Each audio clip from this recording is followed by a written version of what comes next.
ఎస్తేరు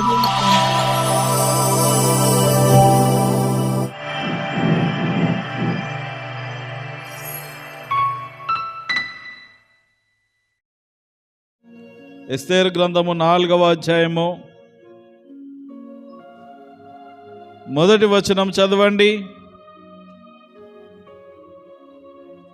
జరిగినదంతయు తెలియగానే మొర్దెకై తన బట్టలు చింపుకొని గోనె పట్టలు వేసుకొని బూడిద పూసుకొని పట్టణము మధ్యకు బయలు వెళ్ళి మహాశోకముతో రోదనము చేసి, తర్వాత 3వ వచనం చదవండి. రాజు యొక్క ఆజ్ఞయు శాసనమును ఏ సంస్థానమునకు వచ్చెనో అక్కడనున్న యూదులు ఉపవాసముండి మహాదుఃఖములోను ఏడ్పులోను రోదనములోను మునిగిన వారైరి. అనేకులు గోనెను బూడిదను వేసుకొని పడియుండిరి. జాగ్రత్తగా జ్ఞాపకం చేసుకుందాం. అదేవిధంగా 16వ వచనం ఒకసారి చదవండి. నీవు పోయి షూషనునందు కనబడిన యూదులనందరినీ సమాజ మందిరమునకు సమకూర్చి నా నిమిత్తము ఉపవాసముండి 3 దినములు అన్నపానములు చేయకుండుడి. దేవునికి మహిమ కలుగునుగాక. ఈరోజున ఒక ప్రాముఖ్యమైనటువంటి అంశాన్ని మనం నేర్చుకోబోతూ ఉన్నాం. ప్రార్థన శత్రువును జయిస్తుంది. మన ప్రార్థన, అందరూ చెప్పండి, మన ప్రార్థన ఎలాంటి శత్రువునైనా జయిస్తుంది. ఆటంకాలు, శోధనలు మన మధ్యలోనికి ఎలా వస్తాయో మనం అస్సలు ఊహించలేం. మొన్న రోజు నేను వాక్యంలో చెప్పిన విధంగా అంత బాగుందిలే, అంత క్షేమంగా ఉన్నది, అమ్మయ్య హ్యాపీగా ఉన్నాం అనే టైంలో ఒక భయంకరమైనటువంటి శోధనలు మన జీవితంలో వెలుగు చూసుకుంటాయి. అందుకని జ్ఞాపకం చేసుకుందాం, శోధన అపవాది ఏదో ఒక రూపంలో తీసుకొస్తాడు. మనకు అసలైన శత్రువు ఎవరు అని అంటే సాతానే. మొదటి నుండి వాడు మనకు శత్రువే. జాగ్రత్తగా గమనించాలి ప్రేమణ దోంబిడ్లారా. ఈరోజున మనం జ్ఞాపకం చేసుకుందాం, మన ప్రార్థన ద్వారా ఎలాంటి శత్రువునైనా మనము జయించగలము అనేటటువంటి ఆత్మీయ సత్యాన్ని రోజున మనము నేర్చుకోబోతూ ఉన్నాం. చాలా సందర్భాల్లో మనము ప్రార్థనను ఎంత నెగ్లెక్ట్ చేస్తామంటే చాలా అశ్రద్ధ చేస్తాం. మన ఎవడు బిడ్డలకు చెప్తా ఉంటాను ఎప్పుడు, ప్రార్థన వాక్యం, ప్రార్థన వాక్యం, ప్రార్థన వాక్యం, ప్రార్థన వాక్యం. ఆ 2 దెప్ప అన్ని చేస్తారు వాళ్ళు. ప్రార్థన వాక్యము దేవునికి దగ్గర చేస్తుంది, అపవాదిని, శత్రువులను దూరం చేస్తుంది. అయితే జ్ఞాపకం చేసుకోవాలి ప్రేమణ దోంబిడ్ల, రోజుల్లో చాలామంది ప్రార్థనలో వెనుకబడిపోతున్నారు. ఎందుకు? మనిషిని సమస్యలు ఆవరిస్తున్నాయి, నష్టములు ఆవరిస్తున్నాయి, శ్రమలు ఆవరిస్తున్నాయి అనంటే మనిషి, ముఖ్యంగా విశ్వాసులు దేవుని సన్నిధిలో ప్రార్థించడం మానివేశారు. మన ప్రార్థనలు ఎలా మారిపోయాయంటే, ప్రభువా తినేటప్పుడు గుర్తుకొస్తాడు దేవుడు, దేవా నీకు స్తోత్రం. ఎందుకంటే అలవాటు అయిపోయింది, అలవాటుగా చేస్తున్నాము ప్రార్థన. కానీ నిజంగా హృదయపూర్వకంగా, నిజంగా దేవా నువ్వు ఇచ్చిన ఆహారాన్ని బట్టి నీకు వందనాలు అని నిజంగా హృదయపూర్వకంగా చెప్పలేకపోతున్నాం. ప్రార్థన చేసుకొని తినాలి. ఒకవేళ చేసుకోకపోతే అయ్యో ఓ ముద్ద తినేసినాక పొరపాటున మర్చిపోయిన నెతికిక్కొని దేవానికి స్తోత్రం స్తోత్రం ఆమేన్. అట్లా పడుకునేటప్పుడు, లేచినప్పుడు ఈ ప్రార్థనలన్నీ అలవాటైపోయి ఒక రొటీన్గా చేస్తూ ఉన్నాము. కానీ ఆ ప్రార్థనలో ఉన్న శక్తిని నేటి విశ్వాసి గ్రహించలేకపోతున్నాడు. ఈ రోజున ప్రార్థనలో ఎంత గొప్ప శక్తి ఉన్నదో ఈ రోజున ఈ వాక్యము ద్వారా దేవుడు మనకు బయలుపరచబోతూ ఉన్నాడు. దేవునికి మహిమ కలుగును గాక. ఈ పారసీక దేశంలో ఉంటున్నటువంటి యూదులు వాళ్ళందరూ చెరగా కొనిపోబడి అక్కడే కొన్నాళ్ళు స్థిరపడి అక్కడే కాపురం ఉంటూ ఉన్నారు. అయితే వీళ్ళు సేవించేది యెహోవా దేవుణ్ణి. పారసీకుల దేవతలు విగ్రహాలు అవి అనేకముగా వేరువేరుగా ఉన్నాయి. అయితే వీళ్ళ పద్ధతిని వీళ్ళు పాటిస్తూ చక్కగా జీవిస్తూ ఉన్నారు. ఏ బాధ లేకుండా శత్రు దేశంలోనైనా వేరే ఇతర దేశంలోనైనా దేవుని కృపను బట్టి బాగానే ఉన్నారు. ఇందాక చెప్పాను కదా, అన్ని బాగున్నావి అనుకున్నప్పుడే సమస్య ఎట్లా వస్తుంది అంటే కది నెత్తి మీదకి వచ్చి అట్లా కూర్చుంటుంది. చూద్దాం ఎట్లా తప్పించుకుంటావో అన్నట్టుగా. ప్రియమైన దేవుని బిడ్డలారా, జ్ఞాపకం చేసుకుందాం. ఇక్కడ యూదులందరూ బాగున్నారు, క్షేమంగా ఉన్నారు, సంతోషంగా బ్రతుకుతున్నారు. ఎస్తేరు ఈ యూదు ప్రజల్లో నుండి లాక్కెళ్ళిపోయినటువంటి ఎస్తేరు ఈ రాజుగారికి బాగా నచ్చేసింది. రాజుగారికి బాగా నచ్చేసింది. ఇక రాజుగారు ఇక అందరిని పంపించేసి ఎవరు నాకు వద్దు, ఈ అమ్మాయి కావాలనేసి ఆమెను మరి తన సంస్థానంలో పెట్టుకోవడం జరిగింది. ఈ రీతిగా ప్రేమైన దేవుని బిడ్డలారా, ఒక యూదురాలు మరి ఒక బానిసగా ఆ ప్రాంతానికి బ్రతకడానికి వచ్చినటువంటి అమ్మాయి ఎంపిక చేయబడడం గొప్ప విషయమే. కానీ మొత్తం మీద ఆమె అక్కడ ఉన్నది బాగా సంతోషంగా బ్రతుకుతూ ఉన్నది. సరే, సంతోషం. ఇలాంటి పరిస్థితులు ఉంటుండగా ఈ అమ్మాయిని అనగా ఈ ఎస్తేరును ఎవరైతే పెంచారో, మరి మొర్దెకై తన పేరు, చిన్నతనం నుండి మరి తండ్రి లేని స్థానంలో మొర్దెకై తనను పెంచి తన మంచి చెడ్డాన్ని చూసుకుంటా ఉన్నాడనమాట.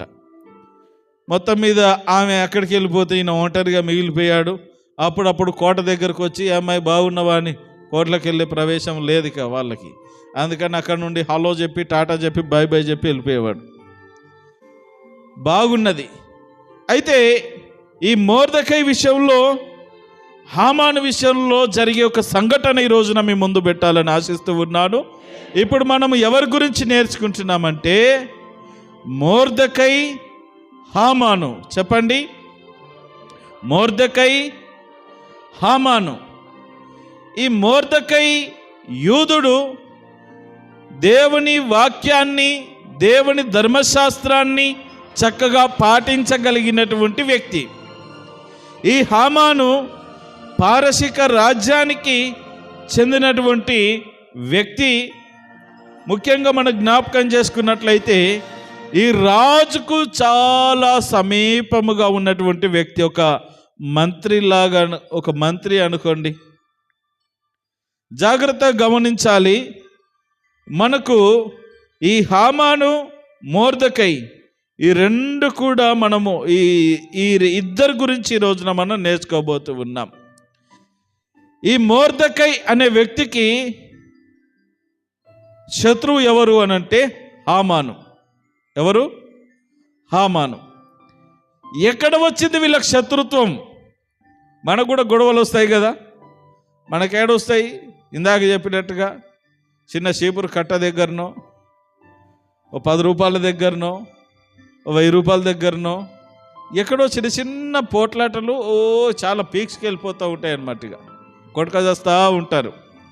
వీళ్ళకి ఎక్కడ ప్రారంభమైంది గొడవ అనంటే, ఇంతవరకు మరి వస్తి స్థానంలో ఎస్తేరు వెళ్ళింది. ఒక రాజు నగరులో మరి ఆ రాజుగారి భార్యగా స్వీకరించబడి సంతోషంగా ఉన్నది. ఈయన కూడా బాగానే ఉన్నాడు, తన పని తను చేసుకుంటా ఉన్నాడు. ఒకరోజు అప్పుడప్పుడు వచ్చిపోతూ ఉండేవాడని చెప్పాను కదా. ఎవరి కొరకు? ఎస్తేరు కొరకు కూతుర్ని చూసుకొని పోవాలని అప్పుడప్పుడు వచ్చిపోతూ ఉండేవాడు.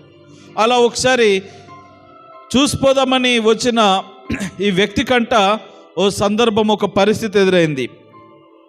ఎస్తేరు గ్రంథం 2వ అధ్యాయము 21 నుండి 23 వచనాల వాక్యములో వ్రాయబడినటువంటి మాటలు ఏంటంటే, ఒక ఇద్దరు వ్యక్తులు, ఈ నపుంసకులు రాజును చంపడానికి ఆలోచన చేస్తూ ఉన్నారు. ఇద్దరు వ్యక్తులు రాజును చంపడానికి ఆలోచన చేస్తూ ఉంటుంటే, అప్పుడు ఈ మొర్దెకై ఆ విషయాన్ని పసిగట్టి వాళ్ళ మాటలు విని చాటుగా అక్కడ ఉన్నటువంటి వారికి సమాచారం అందిస్తాడు. అయ్యా, ఫలానా వాళ్ళు రాజును ఈ రాత్రి చంపడానికి ఆలోచన చేస్తూ ఉన్నారు, కాస్త చూడండి అని చెప్పినప్పుడు వాళ్ళు వెళ్ళి పరీక్షించగా అది నిజమైంది. అందుకని వాళ్ళను బంధించి ఊరేసి చంపేశారు. పీడ విరగడైపోయింది. మొత్తం మీద ఇక్కడ ఈ మొర్దెకై ఏం చేశాడంటే రాజు ప్రాణాలను కాపాడాడు. మరి రాజు ప్రాణాలను కాపాడినందుకు ఏం చేయాలా? ఇతనికి ఒక మంచి బహుమానం ఇవ్వాలి కదా. వాళ్ళు ఇవ్వలేదు, మర్చిపోయారు. మొత్తం మీద ఆ రోజు జరిగిన సంఘటన అంతా రాసి పెట్టారు. ఆయనకు ఏ ఘనత, ఏ మెప్పు రాజుగారి ద్వారా రాలేదు. మొత్తమే రాజుగారు అనుకున్నారు, మా వాళ్ళే కాపాడారులే అనుకున్నాడు, కానీ అసలైన కారకుడు ఈయనని రాజుకు తెలియదు. మొత్తం మీద రాజుగారు బతికి బట్టగట్టాడు. ఇదంతా అయిపోయినాక కొన్నాళ్లకు ఈ హామాను అనేటటువంటి వ్యక్తిని 3వ అధ్యాయంలో మనం గమనిస్తాము.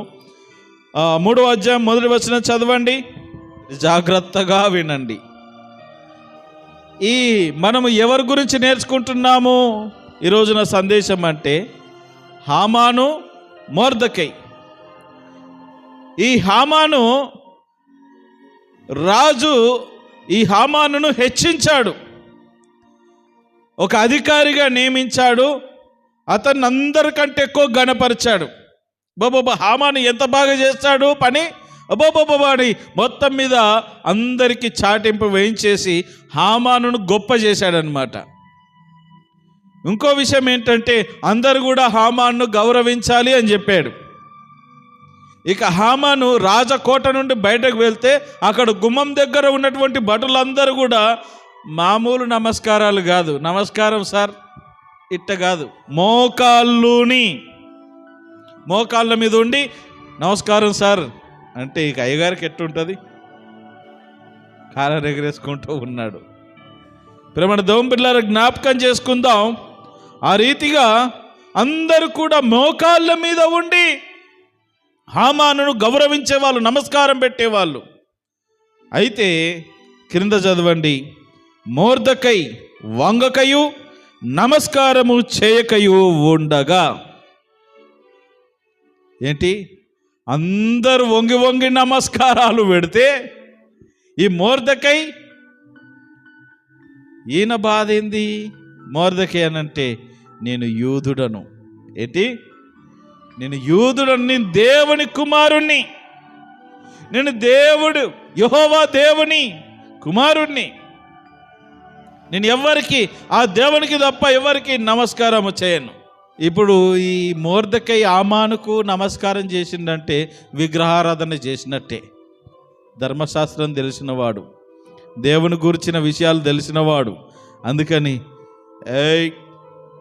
అందరు వంగి వంగి పెడతా ఉన్నారు, ఈయన మాత్రం వంగకయు నమస్కారము చేయకయు ఉండగా. 3వ వచనం చదవండి, రాజగుమ్మమునున్న రాజసేవకులు నీవు రాజాజ్ఞను ఎందుకు మీరుచున్నావని మొర్దెకైని అడిగిరి. ఈ ప్రకారం వారు ప్రతిదినము అతనితో చెప్పుచూ వచ్చినను అతడు వారి మాట చెవిని పెట్టకపోయిన గనుక వారు మొర్దెకై యొక్క మాటలు స్థిరపడునో లేదో చూతమని దానిని హామానునకు తెలిపిరి. ఏలయనగా అతడు నేను యూదుడను గనుక ఆ పని చేయజాలనని వారితో చెప్పియుండెను. హల్లెలూయా. జాగ్రత్తగా వినండి. ఎందుకయ్యా నువ్వు? ఇది రాజే అతన్ని గణపరిచాడు, రాజే చెప్పాడు అతనికి వచ్చినప్పుడు పోయినప్పుడు నమస్తే పెట్టేయండి అని. రాజా చెప్పాడు గౌరవించమని. మేమందరం గౌరవిస్తున్నాం కదా, నువ్వెందుకు గౌరవిస్తలేవు అంటే, నేను యూదుడను, నేను ఆ పని చేయను, నేను ఒక అన్యునికి నేను నమస్కారం పెట్టాను, వేరే వాళ్ళకి నేను నమస్కారం పెట్టాను, నేను అది చేయజాలను అని చెప్పినట్టుగా మనం చూస్తాం. 5వ వచనం చదవండి. మొర్దెకై వంగకయు నమస్కరింపకయు ఉండుట హామాను చూచినప్పుడు బహుగా కోపగించి, మొర్దెకై ప్రాణం మాత్రం తీట స్వల్పకార్యమని ఎంచి, మొర్దెకై యొక్క జనులు ఎవరైనది తెలుసుకొని అహశ్వేరోషు యొక్క రాజమంతట నుండు మొర్దెకై స్వజనులకు యూదులందరినీ సంహరించడానికి, చూడండి, మొర్దెకై హామానుకు నమస్కారం చేయడం లేదు. ఇది సమస్య ఇక్కడ. ఏంటి?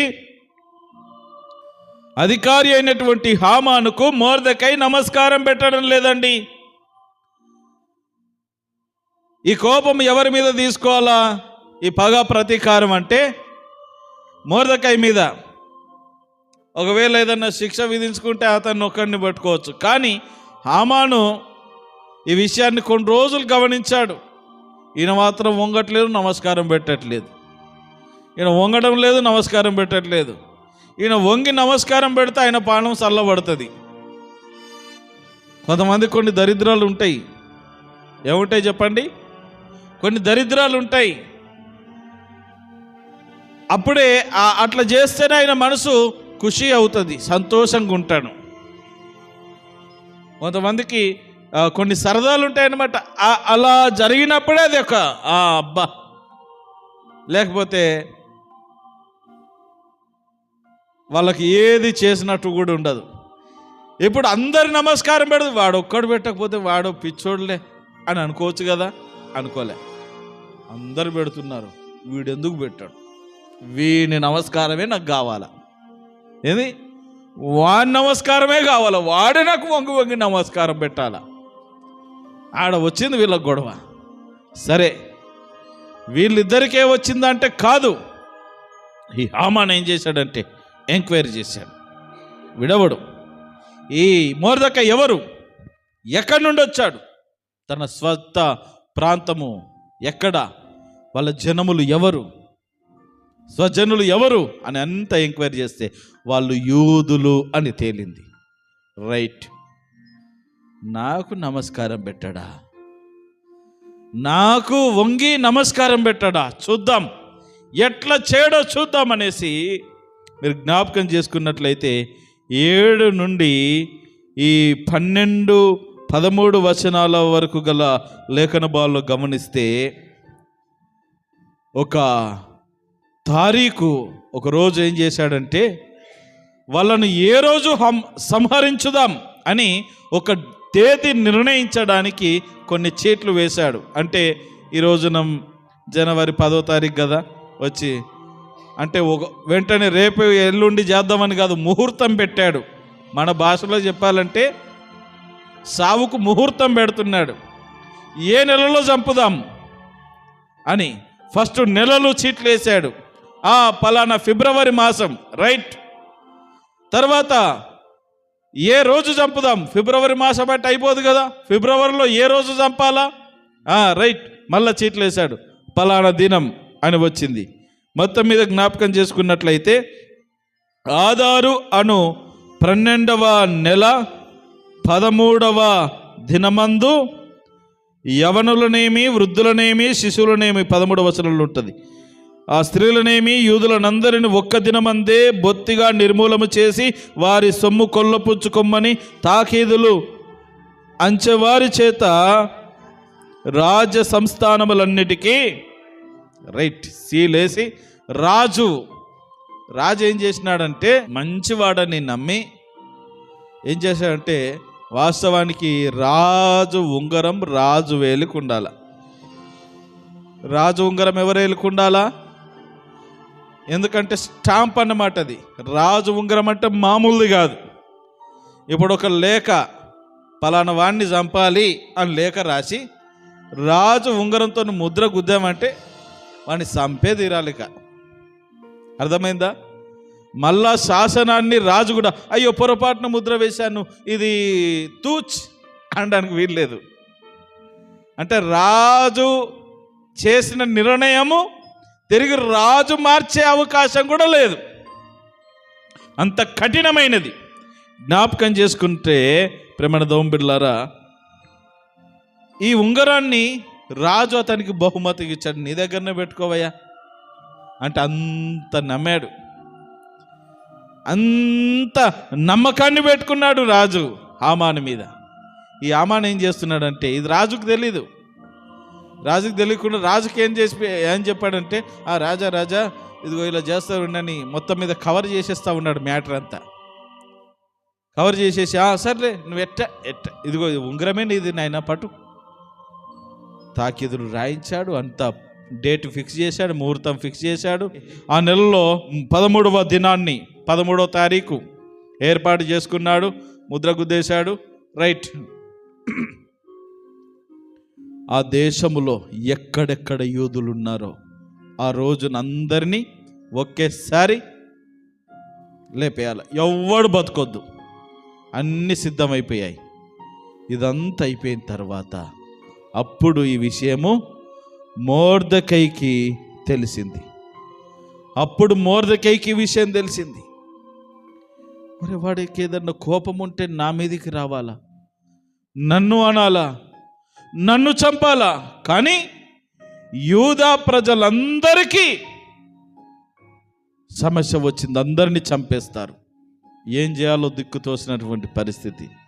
అందుకే 4వ అధ్యాయంలో మనం చదువుకున్న 4వ అధ్యాయం 1వ వచనంలో, జరిగినదంతయు తెలియగానే మొర్దెకై తన బట్టలు చింపుకొని గోనె పట్టలు వేసుకొని బూడిద పోసుకొని పట్టణము మధ్యకు బయలు వెళ్ళి మహాశోకముతో రోదనము చేస్తా ఉన్నాడు. అయ్యో ఎంత పని అయిపోయింది, ఓ దేవా అంటూ ఆ రాజ వీధుల్లోనికి వెళ్ళి గోల గోల చేస్తా ఉన్నాడు.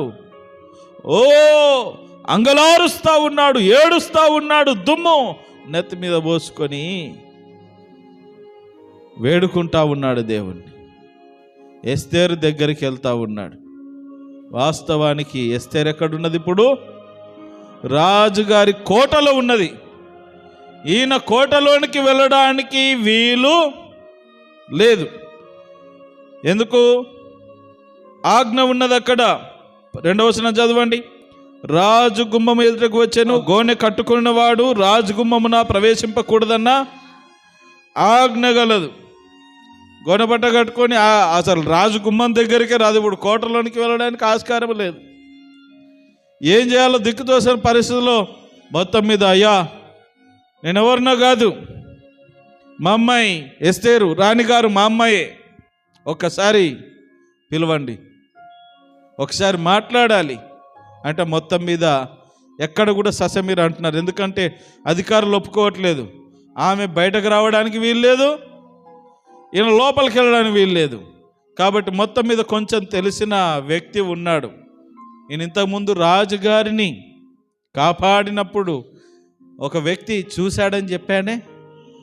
ఎవరైతే చూసి ఆ రాజుగారిని కాపాడే విషయంలో సహాయం చేశాడో, ఈయన వ్యక్తిత్వం తెలిసినటువంటి ఒక వ్యక్తి చూసి ఏం చేశాడంటే, సరే నీ కొరకు ఓ పని చేస్తాను, ఆమెను పిలిపిస్తానని మొత్తం మీద ఆమెను పిలిపించాడు. పిలిపించిన తర్వాత మొత్తం మీద ఈ ఎస్తేరును పిలిపించాడు. ఎస్తేరు వచ్చింది, చెప్పాడు, మొత్తం మీద ఆ విషయాలన్నీ చెప్పాడు. ఇలా ఇలా జరిగిందమ్మా, దయచేసి రాజుకు చెప్పు, ఏదన్నా ఈ ఆజ్ఞ మార్చమని చెప్పు. నేను ఒక్కడిని కాదు, మనము కాదు, మన కుటుంబము కాదు, కొన్ని వందల కుటుంబాలు నాశనం అయిపోతాయమ్మా, మన యూదులందరూ చనిపోతారమ్మా, మన ప్రజలందరూ చనిపోతారమ్మా, దయచేసి ఆజ్ఞ ఇప్పుడు ఎవరి దగ్గర ఉంటుంది?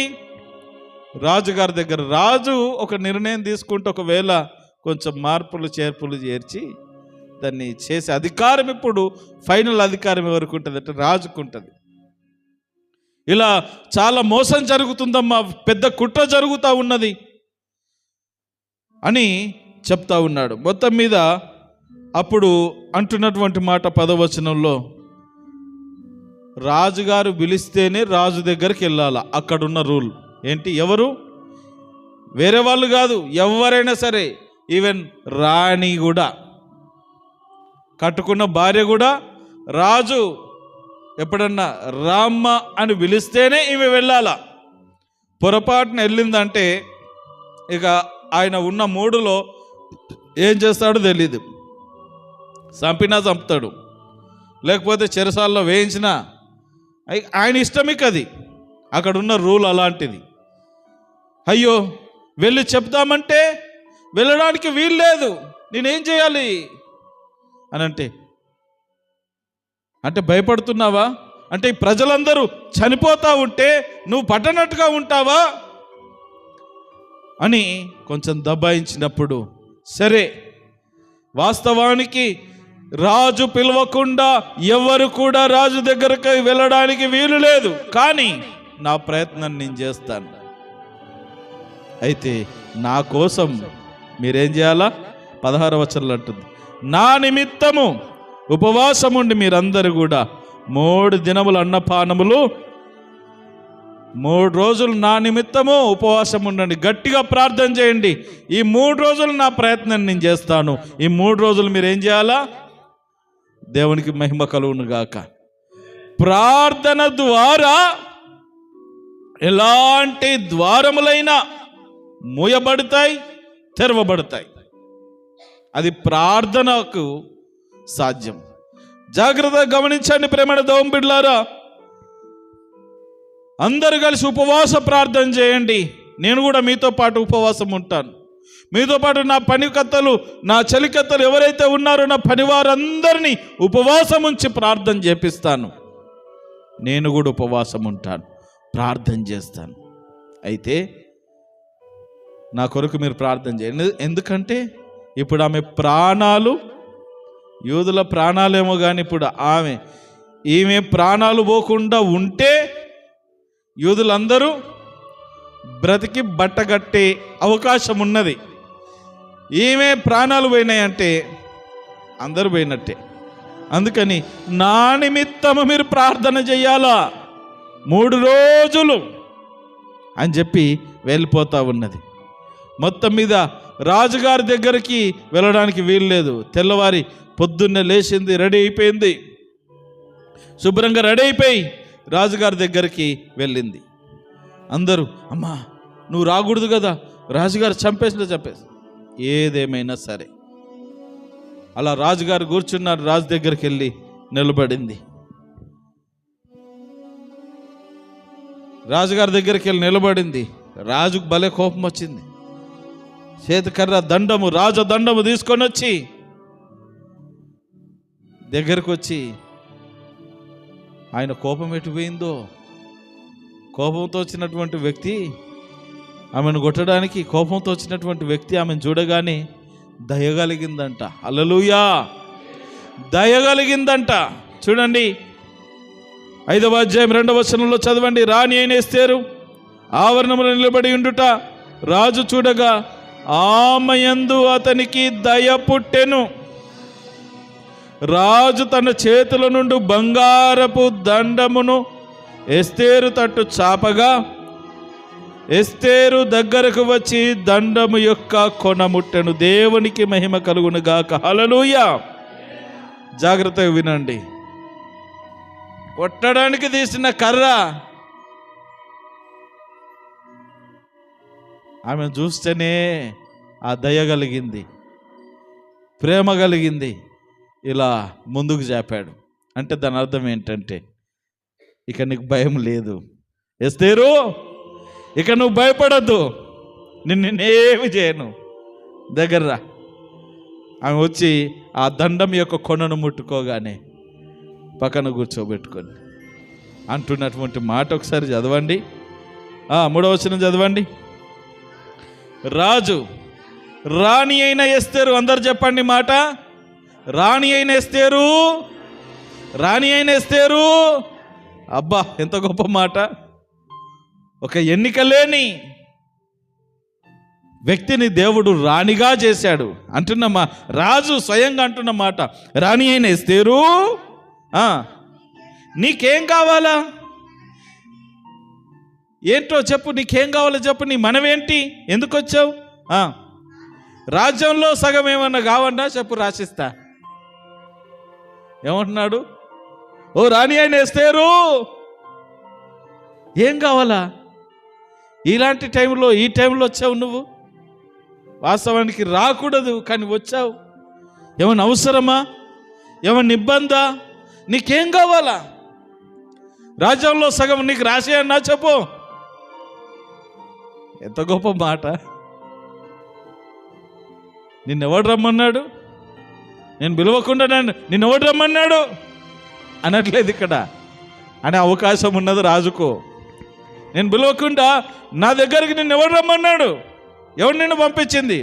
ఎవడు? నువ్వేనా పంపించింది? రా. వాని కాలు చేతులు ఇరగొట్టి ఆమెను ఏ రీతిగానైనా శిక్షించవచ్చు. అన్ని అవకాశాలు రాజుకు ఉన్నాయి. కానీ ఆమెను చూడగానే దయ కలిగింది. ప్రేమణ దేవుని బిడ్డలారా, దేవుని ప్రజలను ఎంత కఠినాత్ముడు చూసినా వాళ్ళకేం కలుగుతుంది చెప్పండి? దయ కలుగుతుంది. దేవుడు అలా మార్చివేస్తాడు. దేవుడు అలా మార్చివేస్తాడు. జాగ్రత్తగా వినండి. ఏంటి చెప్పు అనంటే, ఏం లేదయ్యా, నా భవంతిలో చిన్న విందు ఏర్పాటు చేస్తున్నాను.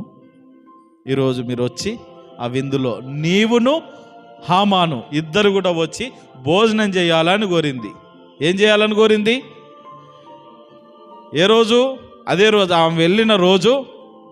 ఈరోజు మీ కొరకు విందుని చేస్తా ఉన్నాను, వచ్చి భోజనం చెయ్యండి. 4వ వచనంలో, నేడు రావాలని కోరుచున్నానని ప్రత్యుత్తరమిచ్చెను. ఆ రోజు సాయంకాలం వెళ్ళిండు కదా. ఎవరు? హామాను, రాజు ఇద్దరు వెళ్ళారు. వెళ్ళి భోజనం చేసిరు. భోజనం చేసినాక, మరి ఇంత చక్కగా పిలుస్తున్నావు, ఇంత మంచి రుచికరమైన భోజనాలు పెట్టినావు. పొద్దున అడిగాను ఏం కావాలా రాణి అని అడిగాను, చెప్పలేదు. మరి ఇప్పుడు భోజనం పెట్టావు, నేను సంతృప్తిగా తిన్నాను, ఇప్పుడు హ్యాపీగా ఉన్నాను, మంచి హ్యాపీ మూడ్లో ఉన్నాను. ఇప్పుడు చెప్పు నీకేం కావాలా రాణి? మరలా అడుగుతున్నాడు. మరలేమడుగుతారు తెలుసా? ఈ రాజ్యంలో సగం మట్టుకైనా నీకు ఇస్తాను 6వ వచనంలో అంటాడు. అప్పుడు ఎస్తేరు ఇలాగూ ప్రత్యుత్తరం ఇస్తూ ఉన్నది. రాజువైన తమ దృష్టికి నా యెడల దయ కలిగి నా మనవి చొప్పున నా కోరిక చొప్పున జరిగించిన రాజువైన తమకు అనుకూలమైతే రేపటి దినమున నేను ఇలాగే భోజనం చేస్తాను, ఇలాగే విందు ఇస్తాను, మరలా రావాలి నీవు హామాను. ఇక్కడ పక్కనున్నాడు హామాను, వాడు మురిసిపోతా ఉన్నాడు. ఒరెవరెవరే, నాకు ఎంత గొప్ప ఘనత, నాకు ఎంత గొప్ప ఘనత. అక్కడ రాజుగారు నన్ను ఘనపరిచి అందరి ముందు నన్ను హెచ్చించారు, అందరు నాకు నమస్తే పెడుతున్నారు. ఇప్పుడు రాణి కూడా ఎవరిని కాదు, అందరిని పక్కన పెట్టేసింది. ఇంకా రాజు దగ్గర ఇంకా పెద్ద పెద్ద మంత్రులు, గొప్ప గొప్ప అధికారులు ఉంటారు. ఈమె ఎవరిని పిలుస్తుందంటే ఇద్దరినే, రాజు తర్వాత హామాన్. మీరిద్దరు రావాలా? నన్ను కూడా పిలుస్తుందంటే నేనంటే ఎంత గొప్ప ప్రేమ, ఎంత గొప్ప గౌరవము, ఎంత నాకు అసలు ఎంత గొప్ప, అసలు నేనంటే ఏంటి అనే విధంగా విరవిగే తత్వానికి వెళ్ళిపోయాడు. ప్రేమణ దోమ బిడ్డలారా, జ్ఞాపకం చేసుకోండి. ముగింపులోనికి వస్తూ ఉన్నాను. ఈ కథ, ఈ సంఘటన, ఈ సందర్భం ముగింపులోనికి వస్తుంది. చాలా జాగ్రత్తగా ఆలకించాలి. మొత్తం మీద 9వ వచనం చదవండి. ఆ దినమందు హామాను సంతోషించి మనోల్లాసము గలవాడై బయలు వెళ్ళి రాజు గుమ్మమున నుండు మొర్దెకై తన్ను చూచియు అతడు లేచి నిలవకయు కదలకయు ఉన్నందున మొర్దెకై మీద బహుగా ఈడు సంతోషిస్తున్నాడు. కానీ ఈ సిచ్యువేషన్ ఇంకా మారడంలే. గుమ్మం దగ్గరికి వెళ్తే గుమ్మం దగ్గరనే ఉన్నాడు. ఎవరు? మొర్దెకై. ఈ మనిషి మళ్ళా లేవడం లేదు. లేవరా నాయన, నీకు దండం పెడతా, నువ్వు లేవరా. ఆయన లేవడు. ఈయనకు అది ఆ గర్వం పోవడంలే, ఇక్కడే తిరుగుతూ ఉన్న సిచ్యువేషన్. జాగ్రత్తగా గమనించండి. ఎస్తేరు ఎన్ని రోజులు ప్రార్థన చేయమన్నది? 3 రోజులు. అంటే ఈమె ప్రయత్నం 3 రోజులు సాగుతుంది. మొదటి రోజు అయిపోయింది. 2వ రోజు రేపు కూడా రండి విందు, అక్కడ చెప్తాను నేను. ఎల్లుండి ఏం జరిగేది ఉంటే అది జరుగుతుంది. మొత్తం మీద చక్కగా భోజనం చేశాడు. బయటకు వెళ్ళేసరికి మొర్దెకై కనబడ్డాడు హామానుకు. ఈయన లేవడు, ఈయన మారడు. ఆయన లేవడు, వీడు మారడు. మొత్తం మీద ఇంతవరకు ఇక్కడనే మనకు చదివాం కదా, మనోల్లాసము అంటే మనుషులు అసలు సంతోషం పట్టలేకున్నాడు. ఈరోజు నాకు ఎంత గొప్ప ఘనత వచ్చిందంటే, రాని నన్ను పిలిచి భోజనం పెట్టింది. రాని రాజును పిలుస్తుంది, కానీ ఏమంటారు ఇన్ని? ఇప్పుడు రాని రాజును పిలుస్తుంది ప్రేమగా. ఈ తుకుడగాడిని ఎందుకు మధ్యలో? ఇప్పుడు తుకుడగాడే కదా, వీనితోనేం అవసరం?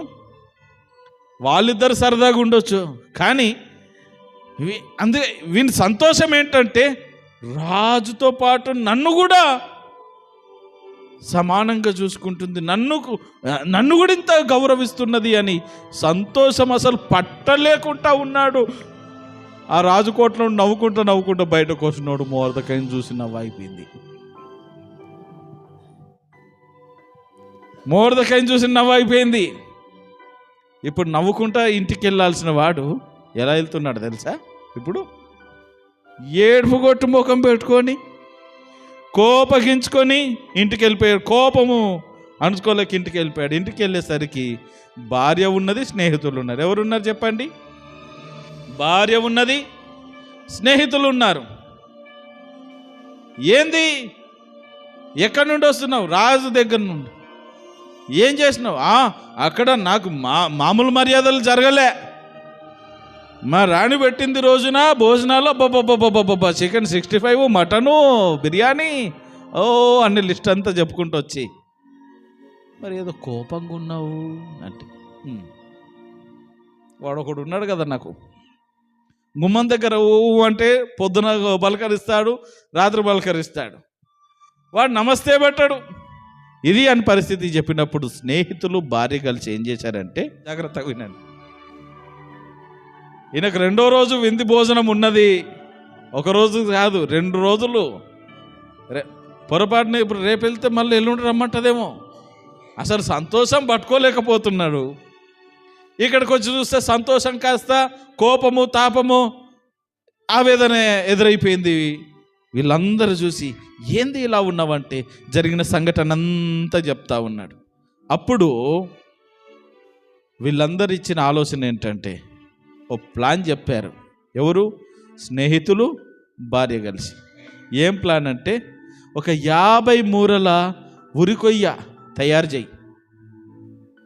రేపు రాజు దగ్గరికి వెళ్తావు కదా, విందుకు వెళ్ళక ముందు ఫస్ట్ రాజు దగ్గరికి వెళ్ళి ప్రత్యేకంగా కలిసి, రాజా ఇది పరిస్థితి అంతా మొత్తం చెప్పు, కాగితాలు రాయించుకోబో, ముద్ర కొట్టించుకో, రా, అందరం కలిసి నిన్నే ఉరిదిద్దాం అని సలహా ఇచ్చారు. ఆ తర్వాత వీడిని ఉరిదీసినాక వెళ్ళి, ఎవరు?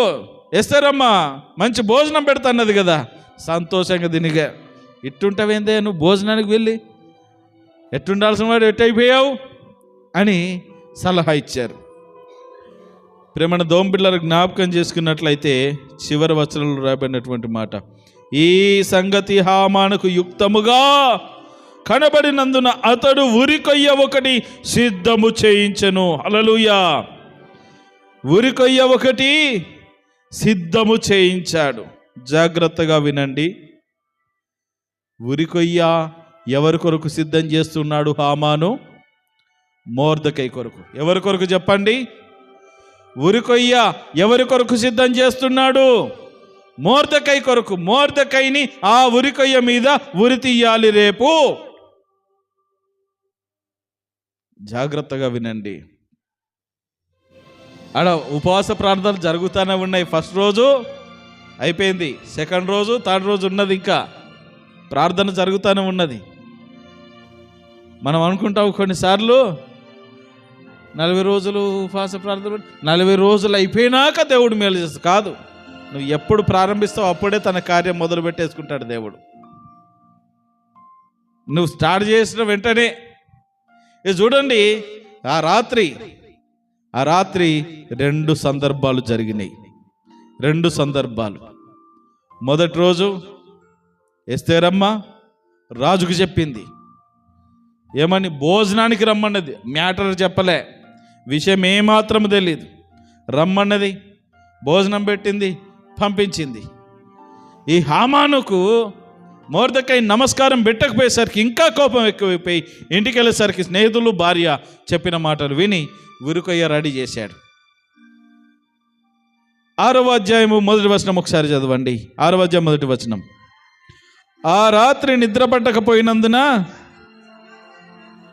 రాజు సమాచార గ్రంథము తెమ్మని రాజు ఆజ్ఞయగా అది రాజు ఎదుట చదివి వినిపించబడెను. హల్లెలూయా. జాగ్రత్తగా వినండి.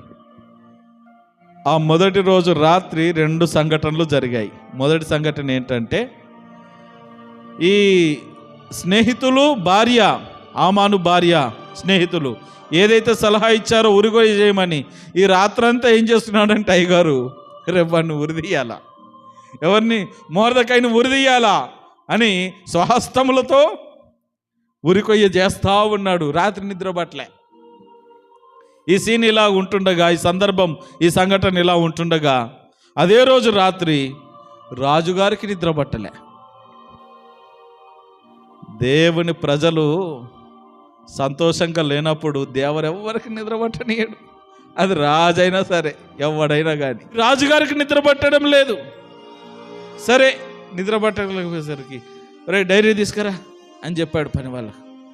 ఆ రాజ గ్రంథాలు తీసుకొచ్చి చదువుకుంటూ పోతా ఉన్నాడు. ఆ పలానా రోజు జనవరి 1వ తారీఖున ఇలా కార్యక్రమం జరిగిందండి, ఇవన్నీ జరిగాయి. రైట్. 2వ తారీఖు ఇది జరిగింది, 3వ తారీఖు ఇది జరిగింది. అలా చెప్పుకుంటూ వచ్చేసరికి ఓ సందర్భం వచ్చింది. 2వ వచనంలో చెప్తాడు, మిమ్మల్ని చంపడానికి 2 వ్యక్తులు ప్రయత్నం చేసినప్పుడు ఆ సంగతి పసిగట్టినటువంటి మొర్దెకై ద్వారపాలకులకు చెప్పినందున వాళ్ళు ఆ రాజుగారిని చంపకుండా వాళ్ళని బంధించి చంపివేశారు. ఆ రీతిగా రాజు రక్షింపబడ్డాడు, వారి చేతుల్లో నుండి విడిపించబడ్డాడు అని చెప్పినప్పుడు, ఎవరు ఆ వ్యక్తి అని అంటే మొర్దెకై సార్. అవునా? మరి ఆ వ్యక్తికి ఏమన్నా బహుమానం ఇచ్చారా? ఏం లేదు సార్, ఇక్కడ ఏం రాయబడలేదు. ఒరే, నా ప్రాణాలు కాపాడిండయ్యా మనిషి, నా ప్రాణాలు కాపాడిన వానికి ఏదన్నా బహుమానం ఇవ్వలేదా? మరి కనీసం నాకు గుర్తు చేయాలి కదా. సర్లే, అప్పుడు నిద్ర పట్టింది రాజుగారికి. పడుకున్నాడు, లేచాడు పొద్దున.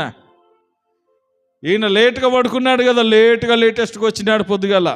ఎవరు? మన శత్రువు హామాను మొత్తం మీద ఉరికొయ్య రెడీ చేసేసాడు. ఇక్కడ చిటికేస్తే అని తీసుకెళ్ళి అక్కడ ఊరేసి మరలో వచ్చి విందులో, ఎస్తేరమ్మ విందులో పాలు పొందాలా.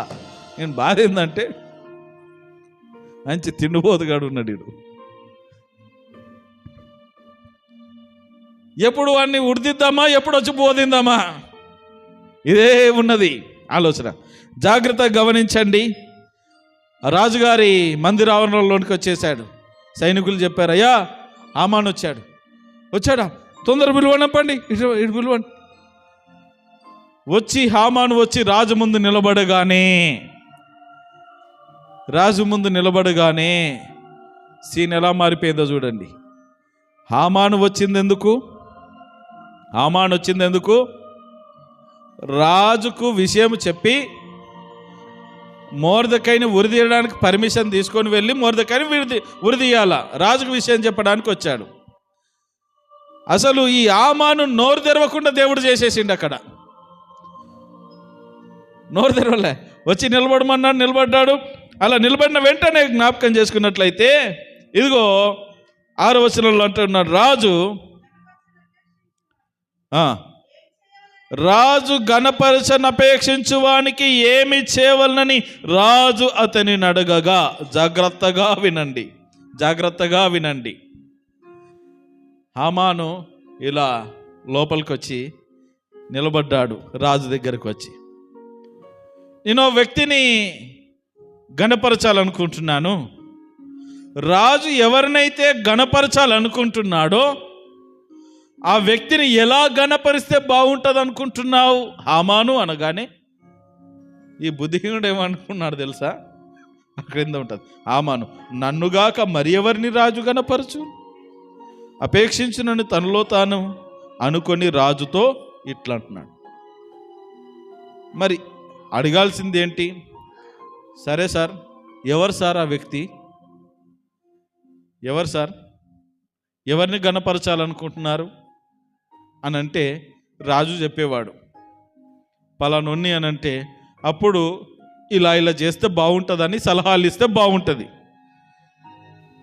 రాజుని అడగలే, ఈయన అనుకుంటున్నాడు నన్ను కాకపోతే ఇక్కడ ఇంకా ఇప్పటికే గణపరచబడ్డాడు, ఎక్కడ పోయినా నమస్కారాలు వస్తాయి సంస్కారంగా, ఇంకా నన్ను కాకపోతే ఇంకెవరిని గణపరుస్తాడు ఈ రాజభవంతులు? ఇంకెవడున్నాడు నాకంటే గొప్ప, నాకంటే పెద్ద తోప ఎవడున్నాడు ఇక్కడ? ఎవడు లేడు అనుకుంటున్నాడు కదా. వెంటనే మరి ఎవరనేది తెలియదు. జాగ్రత్తగా వినండి, రాజు కూడా పేరు చెప్పలే. నేను ఒక వ్యక్తిని గణపరచాలనుకుంటున్నాను, ఎలా గణపరిస్తే బాగుంటుంది సలహా ఇవ్వు. అది నేనే అనుకున్న ఈ హామాను చెప్తున్నాడు ఏంటంటే, రాజు గణపరచనపేక్షించు వానికి చేయదగినదేమనగా, రాజు ధరించుకున్న రాజవస్త్రములను, రాజు ఎక్కు గుర్రమును, కిరీటమును. జాగ్రత్త వినండి, రాజు ధరించే రాజవస్త్రాలు. ఆశ కొన్నిసార్లు హద్దు ఉండాలి. ఏంటి ఇది? వేరే వాళ్ళకైతే ఇలా చెప్తాడు వీడు, ఆశకు హద్దు ఉండాలని ముందే చెప్పాడు. అందుకే మంచి గుర్రం మీద సవారీ చేపిస్తే బాగుంటుందండి, మంచి ఖరీదైన వస్త్రాలు ఇప్పిస్తే బాగుంటుందండి, ఇట్ట కాదు, మొత్తం మీద రాజు సీటు కావాలంటున్నాడు ఈయన. అదే మొర్దెకైని తెలిస్తే ఇంకెలా, అసలు విచిత్రమైనటువంటి సందర్భం. చూడండి, తర్వాత మూడవదిగా రాజు ఎక్కే గుర్రము, తర్వాత మూడవదిగా రాజు ధరించుకునే కిరీటం. అసలు ఇక రాజును వీకేసి ఆయనను పెడితే బాగుంటుందంటే అయిపోతుండేడా. ఇప్పుడు రాజు వస్త్రాలు ఈడేసుకున్నాక, రాజు గుర్రం ఈడెక్కినాక, రాజకిరీటం ఈడు ధరించినాక రాజకీయం ఉన్నదాడా? ఇవన్నీ తీసుకొని గనులైన రాజు యొక్క అధిపతుల్లో ఒకడు ఆ వస్త్రములను, ఆ గుర్రమును పట్టుకొని రాజు గణపరచనపేక్షించు వానికి ఆ వస్త్రములు ధరింపజేసి ఆ గుర్రముల మీద అతనిని ఎక్కించి రాజవీధుల్లో అతన్ని నడిపించుచు, రాజు గణపరచనపేక్షించు వానికి ఈ ప్రకారముగా చేదవునని అతని ముందర చాటింపవలను. తను తీసుకున్న గోతిలో వాడబడడం అంటే ఇదే. జాగ్రత్తగా గమనించండి. ఏమంటున్నాడంటే, అయ్యా రాజుగారు ధరించుకునే వస్త్రాలు, రాజుగారు పెట్టుకునే కిరీటము, రాజుగారు ఎక్కే గుర్రం మీద మీ దగ్గర ఎవరైతే గనులైన అధిపతులు ఉన్నారో వాళ్ళ ద్వారా, అంటే ఇప్పుడు ఇతని ఉద్దేశం ఏంటి? నన్నే గౌరవిస్తావారు కనుక ఇంకా వేరే వాళ్ళు పెద్ద పెద్ద అధిపతులు ఉంటారు కదా, వాళ్ళ ద్వారా నన్ను గౌరవించండి. అవి వేసుకున్న తర్వాత గుర్రం మీద ఊరేగించుకుంటూ తీసుకొని వెళ్ళినప్పుడు ఏం చెప్పాలంట? ఎప్పుడైనా రాజు ఎవరినైనా గౌరవించాలనుకుంటే ఇదిగో ఇలాగే నన్ను ఎలా గౌరవిస్తున్నారో మిమ్మల్ని కూడా అలా గౌరవిస్తాడు, ఇలాంటి గౌరవం మీకు కూడా వస్తుందని చాటింపు వేసుకుంటూ పోవాలా. ఈ 4 విషయాలు చెప్పాడు. ఇప్పుడు చూడండి 10వ వచనంలో, అందుకు రాజు నీవు చెప్పిన ప్రకారమే శీఘ్రముగా ఆ వస్త్రములను ఆ గుర్రమును తీసుకొని రాజు గుమ్మమునొద్ద కూర్చుండి ఉన్న యూదుడైన మొర్దెకైకి అలాగుననే చేయుము. హల్లెలూయా. చాలా బాగా చెప్పినావు హామాను, ఎంత గొప్పడు ఏ బాబు. రైట్, మంచి పని చేసావు, కరెక్ట్ చెప్పావు. నీవు చెప్పిన ప్రకారమే వెంటనే ఆ వస్త్రములను తీసుకో, గుర్రమును తీసుకో, ఇదిగో కిరీటం తీసుకో. అక్కడ గుమ్మం దగ్గర మొర్దెకై అనే వ్యక్తి ఉన్నాడు, అతన్ని గణపరచు, అతన్ని గణపరచు. వీడొచ్చింది వాణ్ణి చంపనీకే. సీన్ అంతా రివర్స్ అయిపోయింది. ఎవరిని చంపుదామని, ఎవరి మీద పగలు ప్రతీకారాలు పెట్టుకొని రాత్రంతా ఉరుకొయ్య సిద్ధం చేసుకొని, అది ఆ చెక్కతో అంతా గీకి అంత షార్ప్గా చేసి రెడీగా చేసుకొని వచ్చి కూర్చున్నాడు. ఒక్కసారిగా నిన్ను కాదులేవయ్యా సన్మానించేది, అక్కడ గుమ్మం దగ్గర కూర్చున్నాడు చూడు, గుమ్మం దగ్గర కూర్చున్నాడు. పాపం నన్ను నా ప్రాణాలు కాపాడినాడు ఆయన, అతన్ని గౌరవించు. ఇప్పుడు ఈయన చేయకపోతే వీడిని చంపుతాడు. ఎంత అధికారి అయినా కానీ ఇప్పుడు మారు మాట మాట్లాడడానికి వీలు లేదు. కాబట్టి వెంటనే ఇక్కడ చూడండి, నీవు చెప్పిన దానిలో ఒకటియు విడువక అంతయు చేయమని హామానుకు ఆజ్ఞ ఇచ్చెను. ఏమిచ్చాడు చెప్పండి? ఆజ్ఞ ఇచ్చాడు రాజు. ఆజ్ఞ మీరాడంటే సచ్చాడే. కాబట్టి ఇప్పుడు బ్రతికుండాలంటే వాణ్ణి చంపడం తర్వాత దేవుడు, ఇప్పుడు ఈడు బతుకుండాల.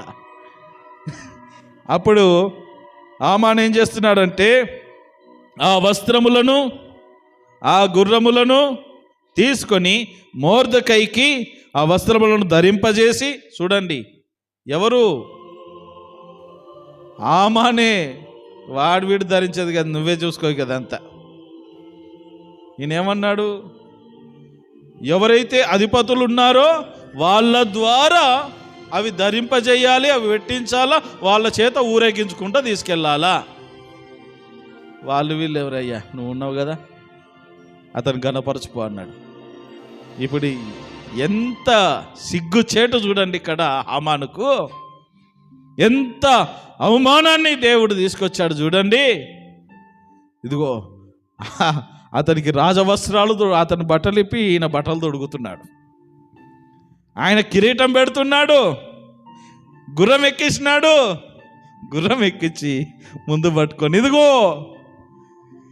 ఏ రాజు అయితే, ఏ రాజు ఎవరినైతే గణపరచాలనుకుంటున్నాడో వాళ్ళను ఇదిగో ఇలాగే గణపరుస్తాడో అనుకుంటూ చాటింపు వేసుకుంటూ సంబరాలు చేసుకుంటూ వీధిన ఊరంతా తిప్పుకొని వచ్చేసరికి కాళ్ళు వాసిపోయిన బిడ్డకు.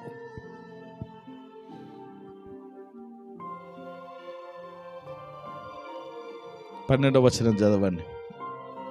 తరువాత మొర్దెకై అంటే ఊరంతా తిప్పుకొని మరలా రాజుగుమ్మం దగ్గరికి వచ్చాను. అయితే హామాను తల కప్పుకొని దుఃఖించుచు తన ఇంటికి త్వరగా వెళ్ళిపోయాను. వచ్చినప్పుడు ఎట్లొచ్చిండు? ఈరోజు ఉన్నది గుమ్మం దగ్గర మొర్దెకై కనబడ్డా, మరలా నమస్తే పెట్టట్లేదు. ఈయన ఉన్నదా బిడ్డ, ఒక్క నిమిషం ఉండు, ఇంటి లోపలికి వెళ్ళి సైన్ చేయించుకొని వస్తా, నీకున్నది ఈరోజు అనుకుంటూ హ్యాపీగా వెళ్ళిన వ్యక్తి ఇప్పుడు ఇంటికి ఎలా వెళ్తున్నాడు తెలుసా? పరిగెత్తుకొని దుఃఖించుచు, ఆ సిగ్గుతో, ఆ దుఃఖముతో, అవమానము చేత కృంగిపోయి ఇంటికి త్వరగా వెళ్ళిపోయాను. మొత్తం మీద ఇంటికి వెళ్ళిపోయారు.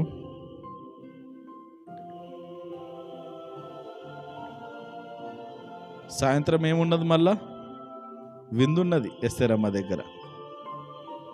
ఎస్తేరమ్మ దగ్గర విందు ఉన్నది. విందుకు హాజరు కావాలి. మరలా ఏర్పడినట్టుగా కళ్ళ నీళ్ళు తుడుచుకున్నాడు, సంతూర్ సబ్బు పెట్టుకున్నాడు,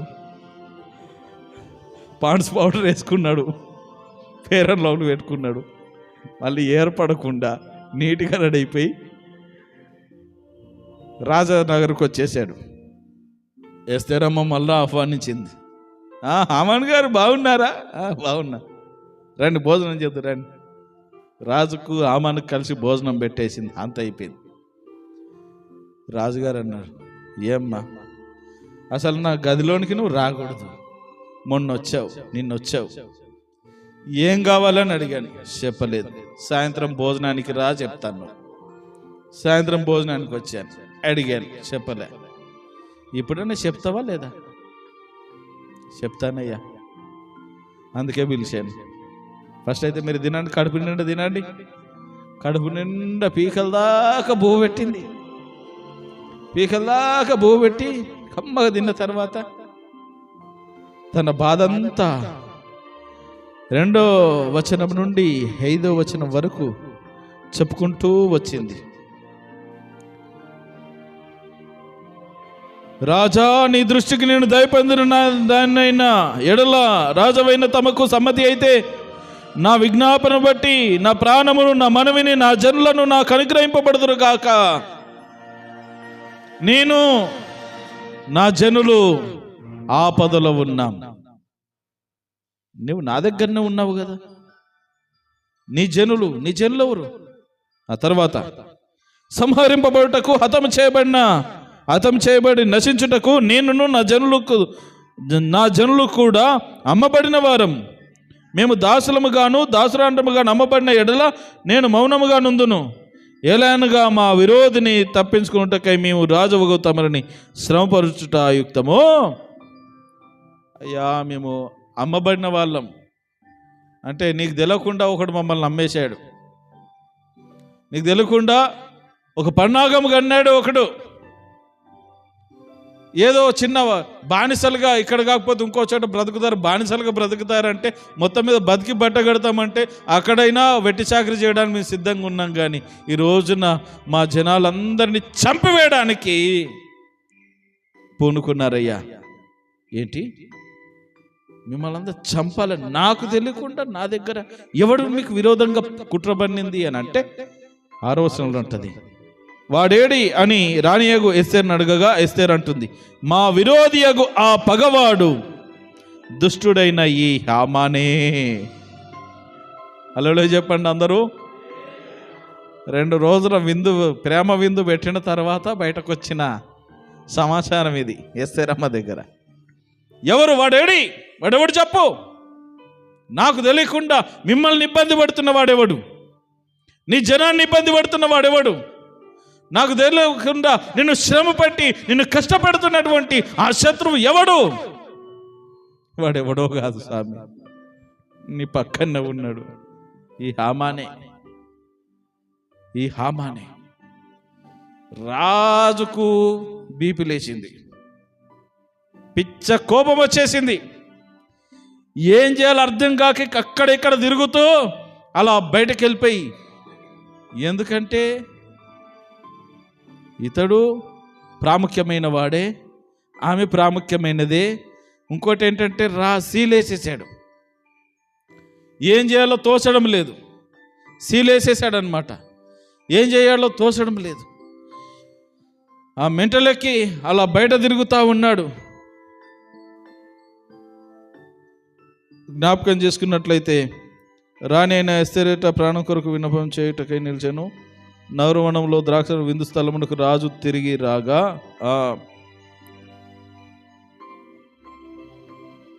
మొత్తం మీద ఈ రాజు అలా బయటకు వెళ్ళాడు.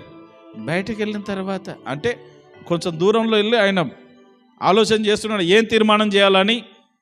తీర్మానం చేయడానికి ఆలోచన చేస్తూ ఉంటుంటే ఈ హామాన్ ఏం చేస్తున్నాడంటే, అమ్మా నీకు దండం పెడతా తల్లి, పోయి నా ప్రాణాల మీద తెచ్చినావు, ఇప్పుడు కానీ రాజును కోపం చల్లార్చుగా ఉన్న ప్రాణాలు పోతాయమ్మా అని ఆమె కాళ్ళ ఏళ్ళ మీద పడి ఆమెను ముట్టుకున్నాడు. ఏరా నా భార్యను ముట్టుకుంటావా నువ్వు అని పెట్టుకున్నాడు ఈయన. తర్వాత మీరు 9వ వచనంలో రాజు ముందర 8వ వచనంలో నగరు వనములో ద్రాక్ష విందు స్థలమునకు రాజు తిరిగి రాగా ఎస్తేరు కూర్చుని నా చేయి మీద హామాను పడియుండుట చూచి, వీడి ఇంటిలో నా సముఖం ఎదుటనే రాణిని బలవంతం చేయునా అని చెప్పాను. ఆ మాట రాజు నోట రాగానే బంటులను హామాను ముఖమునకు ముసుగు వేసిరి. రైట్, వీడేం బతిమలాడుతూ ఉన్నాడు, నీకు దండం పెడతా తల్లి, పోయి నా మీదకే తీసుకొచ్చినావు కేసు అని అంటే ఆమెకు అరుగుతుందా? కొన్ని వందల ప్రాణాలు ఇప్పుడు ఆమె చేతిలో ఉన్నాయి, కాపాడుకోవాలా. ఆమెను కాళ్ళ యాళ్ళబడి ఆమెను ముట్టుకునేసరికి ఆయన కోపం, అసలే పిచ్చి కోపంలో ఉన్నాడు రాజుగారు, ఆయన మహాకోపిష్టి. ఆ పిచ్చి కోపంలో ఉండి చూసేసరికి వీడు పోయి నా భార్యను బతిమలాడుకుంటూ నా భార్యను బలవంతం చేస్తా ఉన్నాడు, నా భార్యను ముట్టుకుంటావా నువ్వు అని చెప్పిన వెంటనే బంటులు వచ్చి ఇంకేంది ముఖానికి ముసుగు కప్పారు. అంటే ఏంటి? అరెస్ట్ అయిపోయింది వాడి పని. వెంటనే రాజు ముందర నుండు శనుల్లో హర్బోన అను ఒకడు ఏలినవాడా చితగించము, రాజు మేలు కొరకు మాట్లాడిన మొర్దెకైని, నీకు ఏ మొర్దెకై అయితే మేలు చేశాడో ఆ మొర్దెకైని ఉరిదీయడానికి రాత్రంతా ఇడు ఉరికయ్య తయారు చేసినాడయ్యా, రాత్రంతా ఉరికయ్య తయారు చేసినాడు. మీరు ఒక్క మాట సెలవిస్తే వాడు ఏ మొర్దెకైని ఉరిదీయడానికి ఉరికయ్య తయారు చేశాడో ఆ ఉరికయ్యకే వీడిని వేలాడదీస్తాము అని పర్మిషన్ అడుగుతా ఉన్నాడు. చేయించి 50 మూరల ఎత్తుగల ఉరికయ్య హామాను ఇంటి యొద్ద నాటబడి ఉన్నదనగా రాజు దాని మీద వాని ఉరి తీయడని ఆజ్ఞ ఇచ్చను. కాగా హామాను మొర్దెకైకి సిద్ధం చేసిన ఉరికయ్య మీద వారు అతనిని ఉరి తీసిరు. అప్పుడు రాజు యొక్క ఆగ్రహము, ప్రేమణ దోంబిడ్లారా జ్ఞాపకం చేసుకుందాం. ఇదంతా ఎలా జరిగిందంటారు? ఎలా జరిగిందంటారు? ఇదంతా సీన్ ఇప్పుడు చూడండి. ఎవడైతే ఏ హామానైతే మొర్దెకైని ఉరిదీయడానికి ఉరికయ్య తయారు చేశాడో, ఎవడు తయారు చేశాడో వాడే దాని మీద ఉరి తీయబడ్డాడు.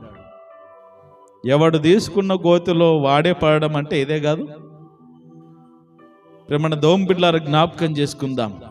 రాత్రంతా వీడు ఈ మొర్దెకై కొరకు, నీ ప్రాణాలు కాపాడిన మొర్దెకైని చంపడానికి రాత్రంతా వీడు ఉరికయ్య తయారు చేశాడయ్యా. నువ్వు ఒక్క మాట సెలవిస్తే వీడిని అదే ఉరికయ్యకు ఉరి తీస్తాను నేను అన్నాడు. వెంటనే రైట్, ఉరి తీసేయండి.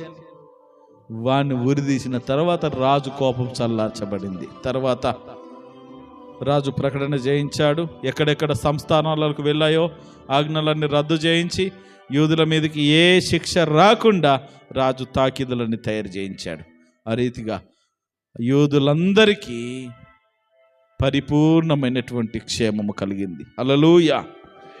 ప్రేమణ దోంబిడ్లారా, ఇక్కడ చెప్పండి, అసలు రాణి రాజు దగ్గరికి వెళ్ళడమే సాహసం, బ్రతికి బట్టగట్టడమే సాహసం. కానీ రాణికి ఏమి కాలేదు,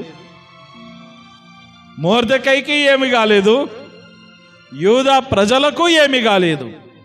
ఇది ఎలా సాధ్యమంటే విజ్ఞాపన ప్రార్థన. హల్లెలూయా.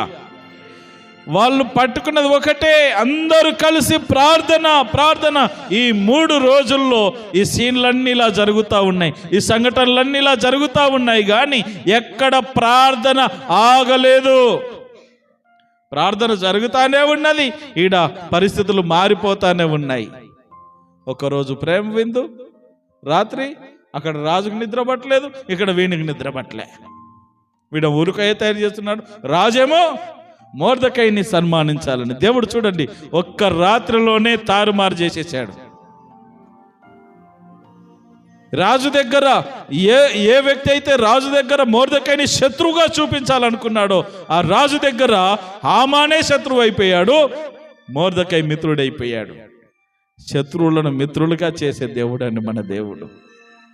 ఎవరిని చూసి భయపడద్దు, దేనిని చూసి భయపడద్దు. ప్రార్థన ప్రార్థన ప్రార్థన. ఈ ప్రార్థన వలననే మన జీవితంలో ఎలాంటి కార్యములైనా జరుగుతాయి. ప్రార్థన విడిచిపెట్టద్దు. హల్లెలూయా హల్లెలూయా. అందరూ తలలు వంచండి, కళ్ళు మూసుకొనండి.